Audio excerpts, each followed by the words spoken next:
My brothers and sisters, you are now watching the Gamer 2323, so just forget about the chores you're supposed to do. Put your feet up, get your Kool-Aid, fried chicken, popcorn, get whatever you may need! And I hope you enjoy the video. Alrighty, my brothers and sisters, Marvel Ultimate Alliance 3, man. This will be my review for the game. I actually think this will also be my first Nintendo Switch game that I review on this channel since I've had a Nintendo Switch. I don't think I've ever reviewed a Switch game before. I've been playing a lot of this game. I've been streaming a lot of this game. I've been playing some solo, been playing some co-op, stuff like that. About that time to review Marvel Ultimate Alliance 3. Is it worth the 60 bones? If you got a Switch, should you get it? If you don't got a Switch, is it worth picking a Switch up for? Is it worth the 60 bones?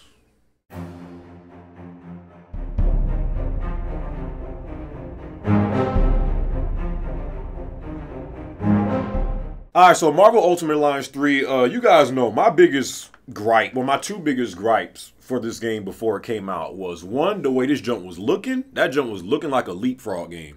I'm like, sucker, we in 2019 and this is how this junk look? As soon as we seen it was going to be exclusive on Switch, I was like, don't know how I feel about that, but I found out it was exclusive on Switch because apparently Nintendo funded the game for like this game to happen and no one else did it. So that's why it's only on Switch, because Nintendo actually helped fund this game. So I mean, hey, once you're actually sitting in front of a TV and playing it, I only tried to play this game one time undocked, you know, when I wasn't home and I was trying to like actually play it on the go.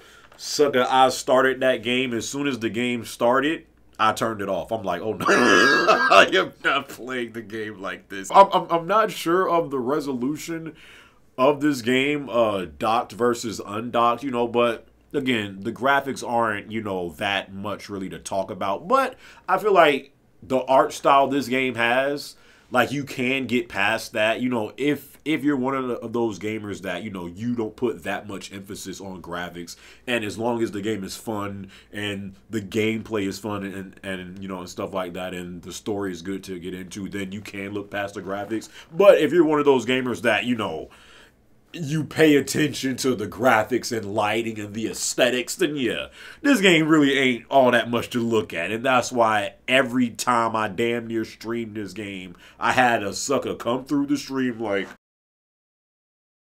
"Are you playing this from the App Store?" Another thing was the lack of advertisement. Before this game came out, the day before this game came out, there was like no reviews for it.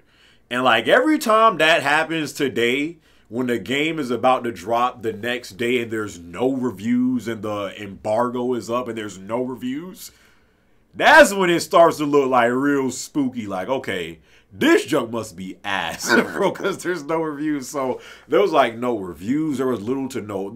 Still to this day, I haven't seen not one ad, not one commercial for Marvel Ultimate Alliance 3. But yet, when I went to GameStop, it was sold out. Like, the day it came out, the copy that I got was actually a copy that someone pre-ordered, but they never came to the store to pick it up. So I actually hear the game is selling well, and there's like little to no ads and commercials out there. So I guess people know about it, but it's just not being advertised, you know. So the story for this game is pretty solid and enjoyable, especially just coming off of, you know, all of the stuff that happened in the MCU these past 10 years, you know, and then with in-game stuff like that. Going into this game, pretty much the story in this game is everything that happened in Infinity War. Thanos and his goons, the Black Order, are after the stones.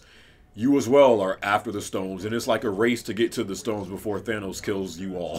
You know, so that's really what the story is about. But, and I'm not comparing like the events that transpired in this game compared to the events that transpired in the MCU, but, you know, seeing, you know, how it all played out in the MCU and seeing how it plays out in this game, I felt one thing I did enjoy more in this game was the different, you know, cast of characters that they had play a role, you know, versus Thanos in this game. You know, like the X-Men characters, for instance, which is some characters that people wanted to see in Endgame in like that last fight. You know, after Strange, you know, opened up all those portals. The whole X-Men characters, I loved seeing how their role was in this game. You know, with going up against Thanos and stuff like that. Just the roster of characters in this game. There's like 30 plus characters in this game. And just the way like they introduce the characters, like every character when they show up for like the first time, like they have like a intro, and then like it'll show their name on the screen. There's like action going on, or like there's dialogue going on, and then Daredevil will pop up on screen, or like there's something going on, and then freaking I don't know, Doc Ock will appear. Like it was like stuff like that. Like you never really knew which character was coming next. I feel like this game has a really good roster of characters. There's 30 plus characters that you can play as, but there's way more characters in the game. The voice acting in this game is I don't know why I'd say surprisingly. Like, what was I expecting it to be? Trash? Kinda. I don't know if I was expecting it to be trash, or I just wasn't expecting it to be as good as it is. Like almost every character in this game, the voice acting is like right on. Probably I enjoyed how every character sounds in this game. Probably outside of Ultron. And I was streaming that part, and even my chat was like, why Ultron sound like that? Like, that was really the only character that I didn't really like his voice. From freaking Logan to Venom, I love the way Venom sounds in this game, to Doc Ock, to Mysterio, to Sandman, to Captain America, to Thor, to Nick Fury. So I was really impressed by, like, how good the voice acting was in this game, and how good like the dialogue was in this game. Almost every character, Magneto sounded so like that's how Magneto should sound, like just how he sounds in like every character, for the most part, was on point, man. Moving to the gameplay in this game is really fun. I feel like it stays true to the first two Marvel Ultimate Alliance games. If you played those games, and your fear for this game was, is this still going to feel like Marvel Ultimate Alliance? Yes, it does. It stays true to Marvel Ultimate Alliance. It stays true to the series. If you loved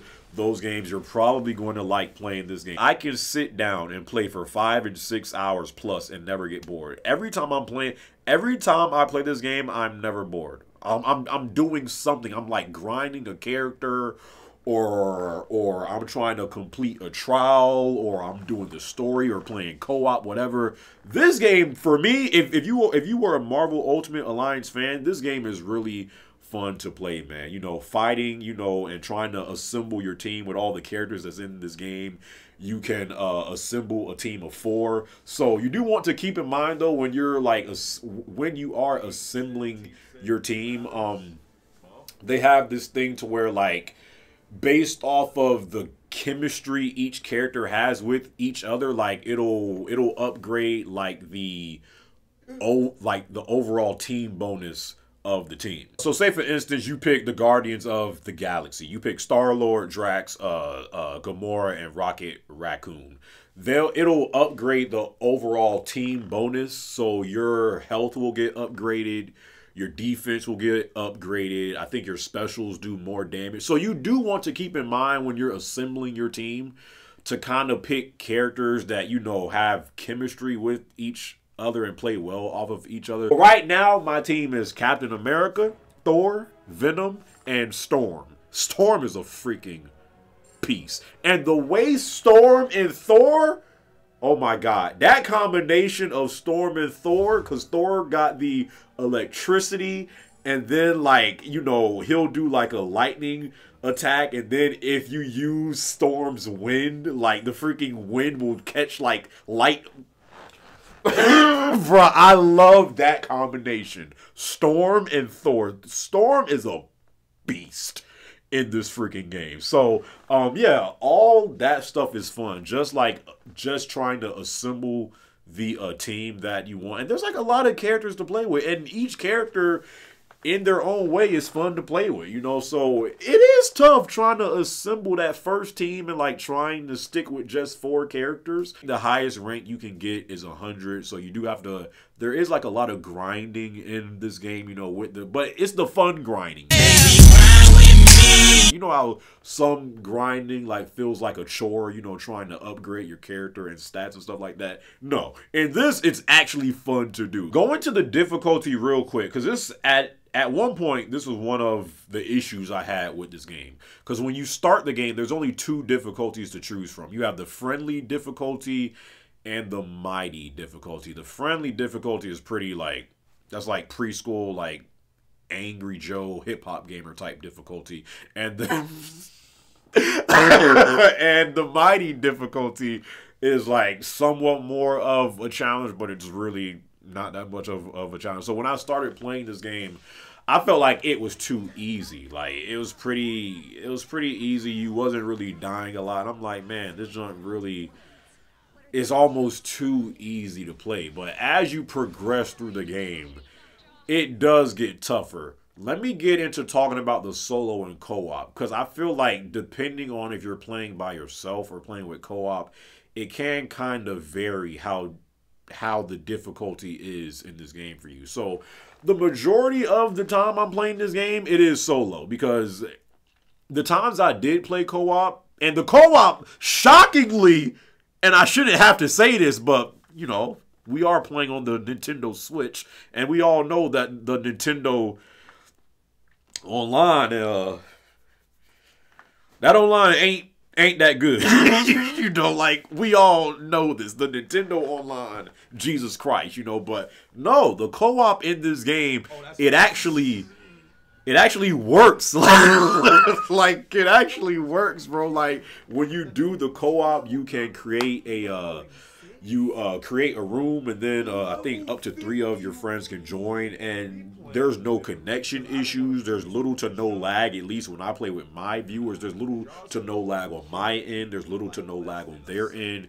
Everything is pretty seamless with the co-op, you know. I stopped doing the co-op because when I was doing the co-op, we was breezing through the game. It just made it too easy, and there's proof of that because I was stuck on a particular boss in this game, and it didn't matter what I did. Like, the boss would just kill me every time, and I knew it was the AI. I knew I was losing because of the computer AI, because, you know, there's 4 characters on your team, and if you're playing solo, you can switch to each character you have on your team and take control of that character. But, you know, when you're playing as whoever, you know, the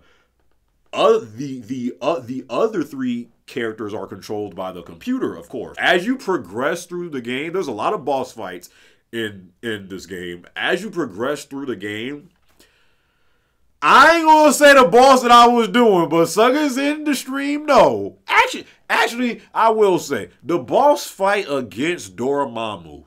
Dormammu, I've come to bargain. I now see why Doctor Strange came to bargain and not fight against this man. This dude, Dormammu, that Dormammu fight in this game. My God. My freaking God. I actually was about to go to co-op because I'm like, bro, I cannot beat this dude. But nah, I did it. I did it, bro. So some of the boss fights in this game, you know, are, a little challenging in the game. But again, it's based on if you're playing solo or if you're playing co-op. I'm pretty sure if you're playing co-op, you know, and all of you guys know what you're doing, and you don't have to worry about looking over each character on your team, it'll make it more easy. Once you beat the game, you do unlock a 3rd difficulty, though. Again, you start off with 2, but once you beat the game, I think you unlock another difficulty called Superior difficulty. You have these trials in the game, I think, called Infinity Trials, and like each of those trials, like they're like little they're little challenges in the game. So like a lot of the trials will be like versus like bosses, you know, that you've beat in the story already in the story, but you're like the level for that boss is higher and you don't do as much damage, stuff like that. They got one of the bosses when I have to beat this trial because that's how you unlock Magneto. I was so mad that you could not just unlock Magneto through playing the storyline. No, you actually have to do a trial to unlock this sucker. But the trial you have to do, you have to beat like 3 bosses. And the trials are actually challenging, bro. Like, you have to be at least level 40 plus, at least for the trials that actually have good rewards for them. So like each trial, like once you complete the trial, you do get like a reward. You'll get XP, you'll get items, you might get skins for characters in the game, stuff like that. And sometimes you'll unlock, characters to play as, So yeah, man, Marvel Ultimate Alliance 3, I really enjoyed this game.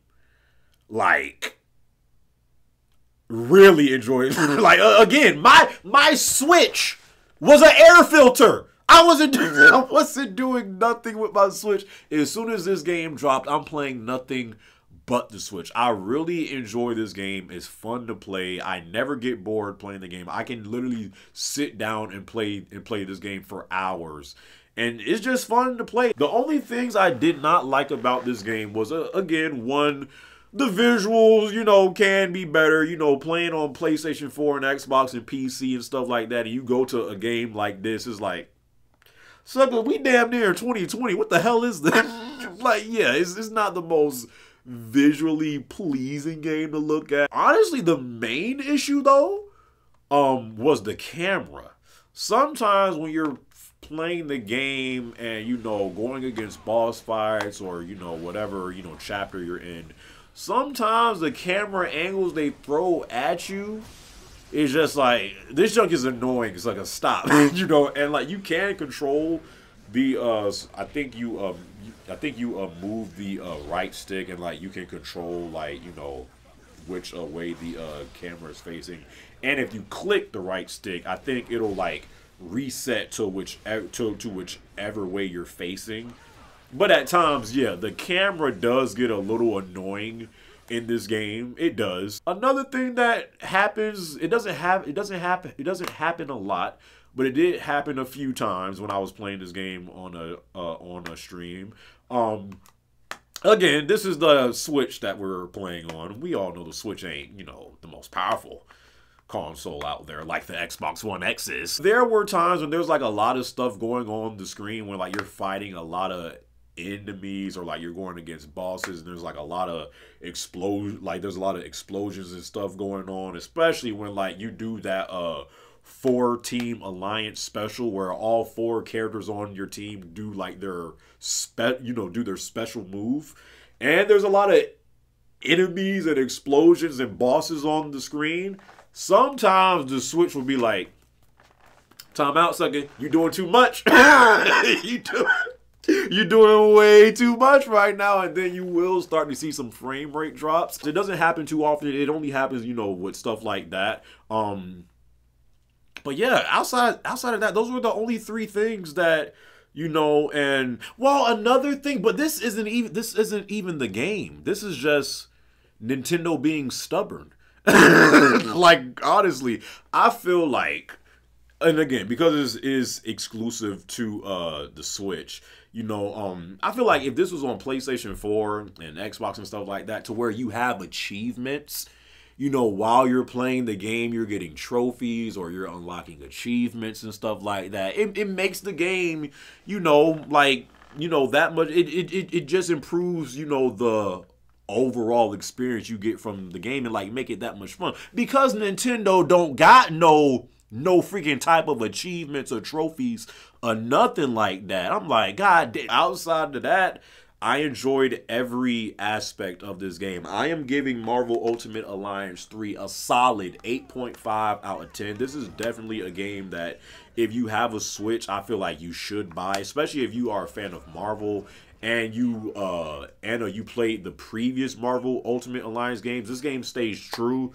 to Marvel Ultimate Alliance. Like, how sometimes, you know, like you'll get into a series that you like, and then, you know, it'll take a break for a while, and then they'll come out with like a fresh new game, and then it kind of don't feel the same. It's like, this is not what I started to like at one point. like no, this game actually still feels like Marvel Ultimate Alliance. Hell, in some ways, this junk actually might be. I might have to sit on this for a while, because I don't really remember everything in Marvel Ultimate Alliance 2, but I definitely know for a fact, I think the story in this game is way better than the previous stories in the Marvel Ultimate Alliance games. I really like the roster of characters that they have in this game, the way the story plays out, stuff like that. The boss fights are fun. The voice acting is good. The gameplay is fun. There's replay value. Man, I was actually saying in my stream, you know, because what is y'all game of the year currently? For a lot of people, some people might still say it's Resident Evil 2. You know, again, this year we've had, you know, a few good titles from, you know, RE2 to Sekiro to, you know, Devil May Cry 5 and stuff like that. But a lot of people think that this year, you know, has kind of been lackluster, you know, but 2020 is going to come in and save us all, you know. So, but a lot of people's game of the year still is Resident Evil 2. And that's kind of still at the very moment my game of the year. But I was asking my stream chat, is it fair to give a game of the year title to a game that already came out years ago? Like, is like, are we really about to start giving game of the year titles to remakes? Are we really about to start doing that? Because if we are, then RE2 still is my game of the year. If we're not doing that, I ain't capping. I swear. I promise you, I am not lying. If we're not doing that, I'm not even joking with you, bro. This might be, I can't even believe I'm saying this. This might be my game of the year. I ain't lying to you, bro. I'm being dead. I'm being dead ass. That's my review for Marvel Ultimate Alliance 3. Definitely a game I think you should pick up if you are a Switch owner. If you have Marvel Ultimate Alliance 3, what has been your experiences with the game so far? Do you like it? Do you love it? Is it okay? Leave it down in the comment section below. Hope you guys enjoyed this video, and until next time, my brothers and sisters, I'll catch y'all in my next video, all right? We out.